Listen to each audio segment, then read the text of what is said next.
I'm hoping you can take me through how your new album, Turn Time Off, came together. Starting with the songwriting.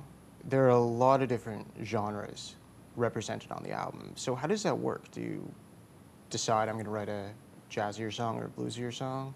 Yeah, kind of.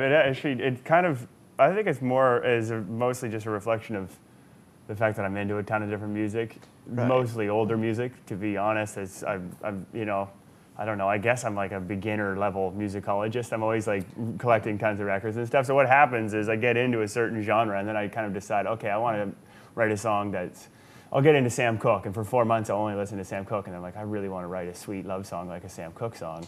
And that's kind of where the song Turn Time Off came from. And then I'll get really into kind of like, I don't know, J.J. Cale or something else, or Buddy Holly, and that's where a song like Need a Break or one of those kind of songs come from. Yeah, I would say blues shows on Need a Break more than on any other track. Yeah, like in my last record there was a lot of blues, in this record there's a lot less. I went through a stage of listening to a lot of blues music and kind of being really into it. And so it just kind of depends on what I'm into at the time, but it does certainly jump around. That's kind of what makes writing exciting for me. I kind of think about a certain type of feeling that's achieved in a genre of music, and then I try to get that. Not necessarily by just ripping off the style of music, but trying to figure out what it is about those songs that work and try to incorporate it into what I do. So that's kind of where the writing came from. It's just kind of me in my house, my kitchen, and writing away after listening to tons of records. Well, for such a variety on the album, it flows really smoothly. Was it easy to develop, your voice, or does it just come out? Well, I think the voice thing that's been something that's just been taking place over the last number of years, really, like since I've been singing, and it does help. One thing that really helped tie the record together was a couple things. One is that the same band played on all the tracks. So it wasn't, before on previous records, what I would do is I would take that stylistic thing even further by having like musicians that were kind of appropriate for that style of music for each song. So if it was like a traditional gospel song, I'd have someone who could do that kind of piano playing. And in this case, I had like the same band to try to help unify the styles. And I tried to, over and over, I've been singing so much over the last number of years playing shows that has helped me develop my voice. The other thing that helps is having a producer.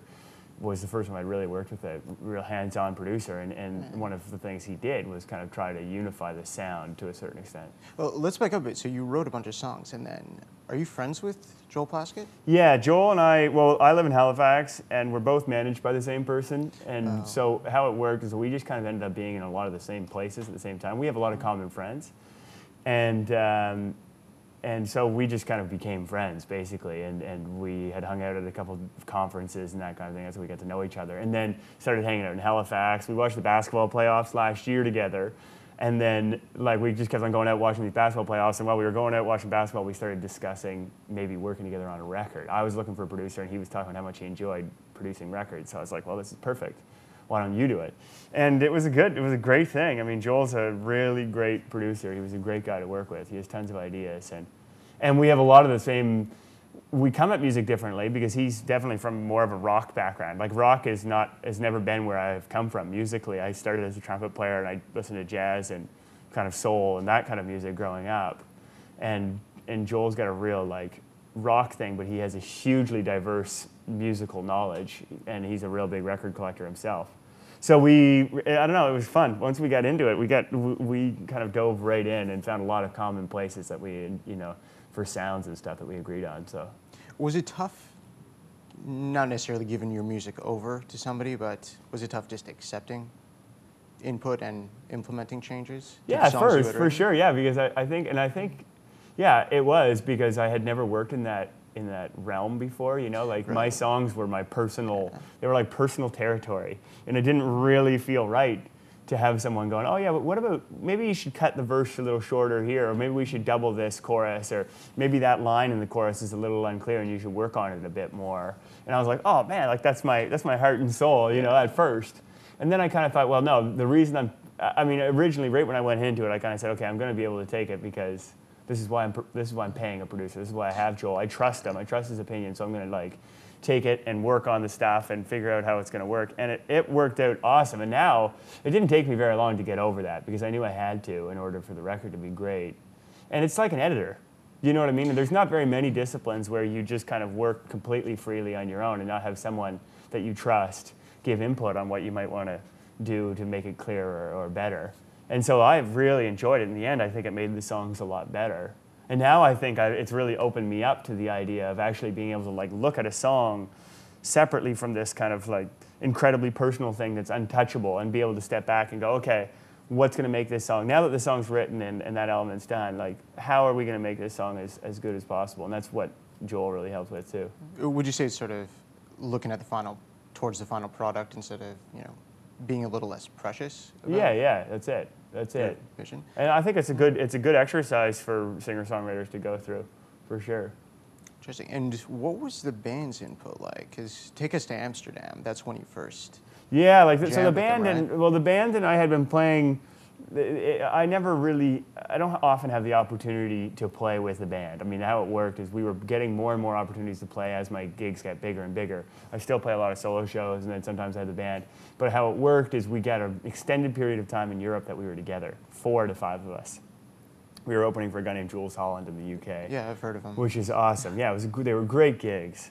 And we had a week off between 2 of the gigs, so we went to Amsterdam, rented a houseboat, because I thought this is a real great opportunity for us all to be in the same place.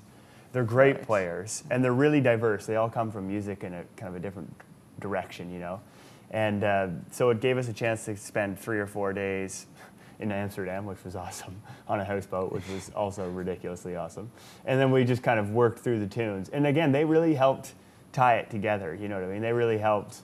They brought a lot. I mean, they're great players and they're really musical. And then, so we wanted to have the tunes to a certain level of preparedness before Joel kind of listened to them with the band. And then Joel would be like, okay, well maybe, the piano should play less here or the drums should do this. And again, he had input on that stuff too. And the best part about the band is that they were really open and really easy to work with, I think, from his perspective too. They were really willing to listen, and everybody was kind of pumped about the scenario. So they were all really open to taking his suggestions and my suggestions. But the time in Amsterdam was ridiculously kind of ideal because it was like 25 degrees, 26 degrees. We were in Amsterdam on this houseboat playing every day.